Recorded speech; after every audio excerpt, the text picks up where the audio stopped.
Good morning, mayong buntag sa ato mga friends, sa ato mga kabuddies diha. Good morning guys. It's Thursday for today. It's a beautiful day. It's already 6:30 in the morning and we wake up early to prepare ourselves. Mao gid ang pinaka-importante kaayong ang pagbata sa kabuntagon. Mao gina siya ang pinaka-basic na to buhaton nga ang mga tao nga sa iyo mamata, usually kini mga tawhana na agad sila gitawag nga pangandoy, go sa ilahang kinabuhi. Nagtikaw-tikaw sa kabuntagon tungod kay aduna nay mga naka-line up na nga mga buluhaton nga buhaton aning adlaw. So ang pagbata sa buntag, nindot kaayo nga makamata ka aron ang ma-advance imong panganahuna, maset ang imong utok sa unsa man ang imong buhaton sa usa ka adlaw. But of course, dili na to kalintang guys nga ang ato ang mga kinabuhi limitado na jud kayo. Okay? Do not forget that one. Limitado ra ang atong mga pangunahuna, limitado atong kusog. So nagdepende ni siya sa ato pangayoon kada adlaw. Mangayo ta og pabor.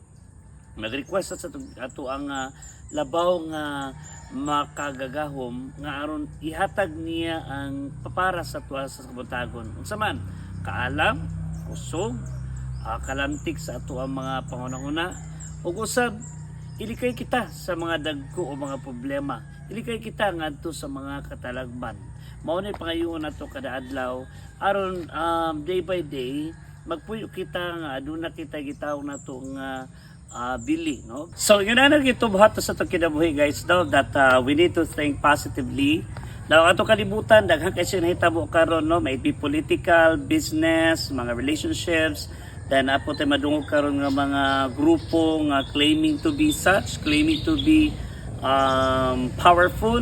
So makalibog na kalibutan nato karon, but please know that in every morning you have to set your mind to what is good, no? So mao ni buhaton nato nga aron dili kita bawala, aron ang atong kinabuhi ma-align gyud unsa ang gidesign sa Ginoo kanato, no? So there is a reason why we are still alive today, ngano man, because we still have a job to perform, and that job is aligned, no? That is in consonance para gikan na siya sa tuwang Ginoo. So dili kita ma-overwhelm sa mga problema sa kinabuhi. But however, we have to always seek God's counsel, mangayot ta sa iyang tabang, mangayot ta sa iyang kahibalo, kay sir maghatag direksyon sa atong kinabuhi. Otro na po mga guys, kung ang ato ang adlaw nakaset na for what is right, then God will provide us everything. No? God will provide us our needs, no?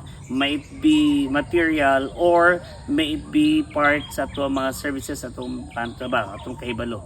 Okay, so please remember, in everything that you do, always seek God's approval or God's countenance, because He gives us the discernment, wisdom, knowledge, courage, strength, and many more. Okay, have a blessed Thursday, everyone.